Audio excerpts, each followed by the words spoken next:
আল্লাহ পাক রব্বুল আলামিন পবিত্র কোরআনে হযরত ইব্রাহিম আলাইহিস সালামের সাথে এক আলাপ আলোচনার মাধ্যমে কথোপকথনের মাধ্যমে ইব্রাহিমকে আল্লাহ বলে দিয়েছিলেন লা ইয়ানালু আহদিজ জালিমিন।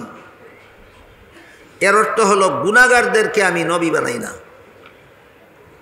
লা ইয়ানালু আহদিজ জালিমিনের মর্ম হলো গুনাহগারদেরকে আমি নবী বানাই না, আর যাদেরকে নবী বানাই তারা গুনাহ করে না।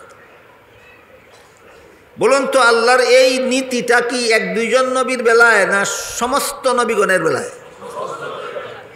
সমস্ত নবীগণের জন্য আল্লাহর নির্ধারিত একটা সামগ্রিক মূলনীতি যে নবী হতে গেলে আজীবন বেগুনাহ হতে হবে।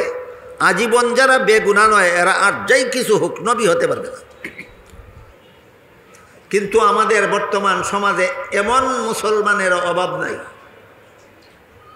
যারা একদিক দিয়ে মুসলমান হিসাবে পরিচিত, অপর দিক দিয়ে নবীগণকে গুনাহগার সাব্যস্ত করে। বিভিন্ন নবীকে বিভিন্নভাবে গুনাহগার সাব্যস্ত করে। এদের মধ্যে সর্বপ্রথম হলেন হযরত আদম আলাইহিস সালাম। আদম আলাইহিস সালামকে গুনাহগার বলে এমন দাবিদার মুসলমানের অভাব নাই সমাজে, এবং দলিল পেশ করে কোরআনের আয়াতের অপব্যাখ্যা। নবীকে গুনাহগার সাব্যস্ত করার জন্য কোরআনের কোনো আয়াতের কোনো শুদ্ধ ব্যাখ্যা নাই। কোনো নবীকে গুনাহগার সাব্যস্ত করার জন্য কোরআনের কোনো আয়াতের শুদ্ধ ব্যাখ্যা নাই, আছে অপব্যাখ্যা। এটা মনে রাখতে হবে আপনাদের। আমার কথা বুঝে থাকলে বলুন, যে কোনো নবীকে গুনাহগার সাব্যস্ত করার পক্ষে কোরআনের আয়াতের কোনো শুদ্ধ ব্যাখ্যা আছে? নাই, আছে অশুদ্ধ ব্যাখ্যা, ভুল ব্যাখ্যা আছে। কি সেই ভুল ব্যাখ্যা শুনুন। আল্লাহ কোরআনের বিভিন্ন আয়াতে বলেছেন হযরত আদম আলাইহিস সালামকে জান্নাতে দিয়ে বলেছিলেন সব গাছের ফলমূল খাও, শুধু একটি গাছের ফল খেতে নিষেধ করেছিলেন। শেষ পর্যন্ত ইবলিস ধোঁকা দিয়ে আদম আলাইহিস সালামকে নিষিদ্ধ গাছের ফল খাওয়াইয়েছিল। এই ঘটনা তো কোরআনে অনেক আছে, বিভিন্ন আয়াতে আছে, রাসূলের বিভিন্ন হাদিসেও আছে। জান্নাতে আল্লাহ যে গাছের ফল খেতে আদমকে নিষেধ করেছিলেন, ইবলিসের ধোঁকায় পড়ে আদম সেই গাছের ফল খেয়েছিলেন। এই পর্যন্ত হইল ঘটনা।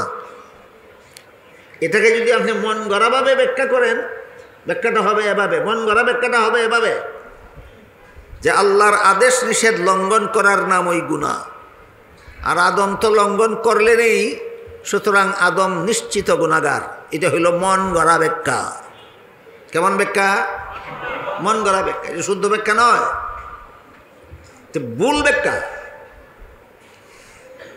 কোরআনের এই ঘটনার ভুল ব্যাখ্যার মাধ্যমে যারা মুসলমান সমাজে নবীগণকে গুনাহগার বলে প্রচার করে বেড়ায়, এই ভুল ব্যাখ্যা এদের নিজেদের মস্তিষ্ক প্রসূত নয়। নবীদের বিরুদ্ধে এই গুনাহগার সাব্যস্ত করার পিছনে কোরআনের ভুল ব্যাখ্যা, এটা খ্রিস্টানদের মতবাদ থেকে সংগৃহীত।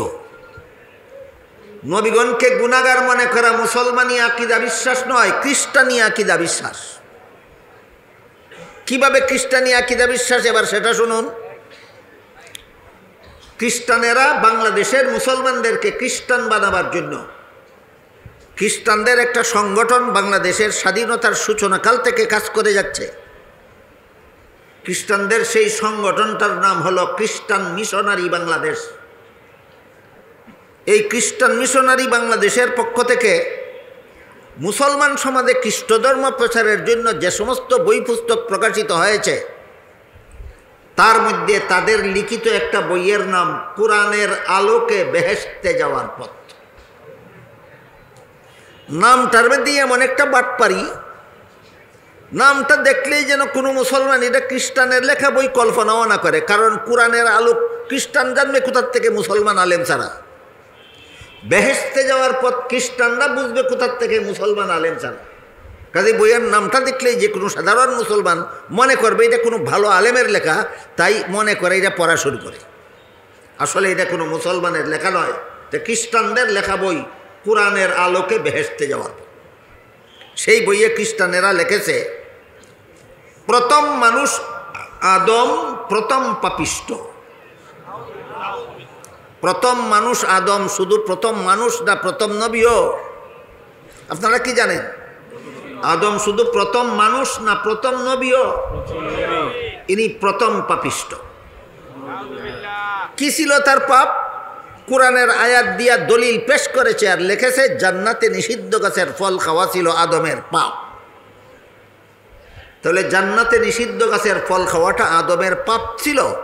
এটা কোনো মুসলমানের মস্তিষ্ক প্রসূত অপব্যাখ্যা না খ্রিস্টানদের ভ্রান্ত ধর্মের অপব্যাখ্যা? খ্রিস্টানদের ভ্রান্ত ধর্মের অপব্যাখ্যা। সেই বইয়ে আরো লিখেছে এই পাপিষ্ট আদমের বংশে যত নবী জন্মগ্রহণ করেছে সবগুলি নবী জন্মগত পাপিষ্ট। অন্যান্য নবীর কি পাপ? অন্যান্য নবীর পাপ শুধু পাপিষ্ট আদমের বংশে জন্ম হওয়াটাই অন্যান্য নবীর পাপ। পাপিষ্ট আদমের বংশে তোমরা জন্ম হইলা কেন, এটাই তোমাদের পাপ। কোনো বিবেকবান মানুষ এই কথা সমর্থন দিতে পারে যে একটা মানুষ জন্ম হওয়াটা তার পাপ হয়? আপনাদের বিবেককে জিজ্ঞেস করুন, কোন মানুষের জন্ম হওয়াটা কি তার পাপ? এই গাঞ্জাখুরি কথা লেখছে বর্ণিতে যে সমস্ত নবীর পাপ হইল পাপিষ্ট আদমের বংশে জন্ম হওয়াটাই তাদের পাপ। তারপরে সেই বইয়ে আরো লিখেছে শেষ পর্যন্ত আল্লাহ একজন নবীকে নিষ্পাপ বানাবার জন্য আর পাপিষ্ট আদমের বংশে জন্ম না দিয়ে আল্লাহ নিজের ঔরসে জন্ম দিলেন। তিনি হলেন হযরত ঈসা আলাইহিস সালাম। ঈসা আলাইহিস সালাম নিষ্পাপ নবী শুধু আল্লাহর বংশে জন্ম হওয়ার কারণে। এছাড়া যত নবী পাপিষ্ট আদমের বংশে জন্ম হয়েছে সবগুলি নবী জন্মগত পাপিষ্ট। এদের পাপ হইল পাপিষ্ট আদমের বংশে জন্ম হওয়াটাই এদের পাপ, আর আদম পাপিষ্ট হওয়ার পাপ হলো জান্নাতে নিষিদ্ধ গাছের ফল খাওয়া। এবার বুঝে থাকলে বলুন, জান্নাতে নিষিদ্ধ গাছের ফল খাওয়াকে অপব্যাখ্যা করে আদমকে পাপিষ্ট বা গুনাহগার সাব্যস্ত করা, এটা কি ইসলামের মতবাদ না খ্রিস্টানদের মতবাদ? খ্রিস্টানদের মতবাদ। সুতরাং আমাদের সমাজে যারাই, মুসলমানদের মধ্যে যারাই কোনো না কোনো নবীকে গুনাহগার সাব্যস্ত করার অপপ্রচার চালিয়ে যাচ্ছেন, তারা বুঝে হোক না বুঝে হোক, ইচ্ছায় হোক অনিচ্ছায় হোক, তারা মুসলমান সমাজের মধ্যে খ্রিস্টানদের মতবাদ চালু করার দালালি চালিয়ে যাচ্ছে। তাই এবার আমরা বোঝার চেষ্টা করি জান্নাতে আদমের নিষিদ্ধ গাছের ফল খাওয়ার বিশুদ্ধ ব্যাখ্যাটা কি। অতীতের প্রায় ১৫০০ বৎসরের ভিতরে যত নির্ভরযোগ্য মুফাসসিরিনে কেরাম, যত গ্রহণযোগ্য তফসিরের কিতাব লিখেছেন, সবগুলি তফসিরের কিতাবে জান্নাতে আদমের নিষিদ্ধ গাছের ফল খাওয়ার একাধিক বিশুদ্ধ ব্যাখ্যা লেখা আছে। তোর মধ্যে আমি একটি মাত্র ব্যাখ্যা আজকে আপনাদের শোনাই। সেটা হলো,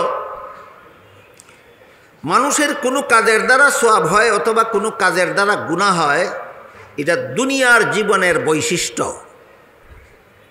মানুষের কোনো কাজে সওয়াব হয়, কোনো কাজে গুনাহ হয় দুনিয়ার জীবনে। জান্নাতি জীবনের কোনো কাজে সওয়াব নাই, গুনাহ নাই। জান্নাতি জীবনের কোনো কাজে সওয়াব নাই, গুনাহ নাই। এবার বলুন, আদম নিষিদ্ধ গাছের ফল খেয়েছিলেন কোন জীবনে? এর সাথে তো সওয়াবেরও কোনো সম্পর্ক নাই, গুনাহেরও কোনো সম্পর্ক নাই। এই ব্যাখ্যাটা মেনে নিলে আল্লাহ যে একটা মূলনীতি দিয়েছিলেন, আমি গুনাহগারদেরকে নবী বানাই না, মূলনীতি লঙ্ঘন হয় না, বহাল থাকে। সুতরাং এটা হলো শুদ্ধ ব্যাখ্যা। আর যে ব্যাখ্যা গ্রহণ করলে আল্লাহর মূলনীতি লঙ্ঘন হয়, পরিষ্কার হয়ে গেল, সেটা মন গড়া ব্যাখ্যা। এবার আমার কথা বুঝে থাকলে বলুন, যে কোনো ব্যাখ্যা মতো যে কোনো নবীকে গুনাহগার সাব্যস্ত করলে ব্যাখ্যাটা শুদ্ধ ব্যাখ্যা সাব্যস্ত হবে না আল্লাহর মূলনীতি বিরোধী ভুল ব্যাখ্যা সাব্যস্ত হবে? আর যে ব্যাখ্যার দ্বারা নবী বেগুনাহ সাব্যস্ত হন, সেই ব্যাখ্যার দ্বারা যেহেতু আল্লাহর মূলনীতি বজায় থাকে, এই জন্য নবীগণকে বেগুনাহ সাব্যস্ত করার ব্যাখ্যাগুলি হলো কোরআনের বিশুদ্ধ ব্যাখ্যা। অথচ আজকাল আমাদের সমাজে যারা যারা নবীগণকে গুনাহগার বলে এরকম কোরআনের বিভিন্ন আয়াতের অপব্যাখ্যা করে সমাজে অপপ্রচার চালিয়েছেন, তারা আজকাল মুসলমানদেরকে বেশি বেশি ঐক্যের দাওয়াত দিচ্ছেন। আসুন আমরা সব মুসলমান ঐক্যবদ্ধ হয়ে যাই। আজকে নতুনভাবে তুমি ঐক্যবদ্ধ হবে কেন?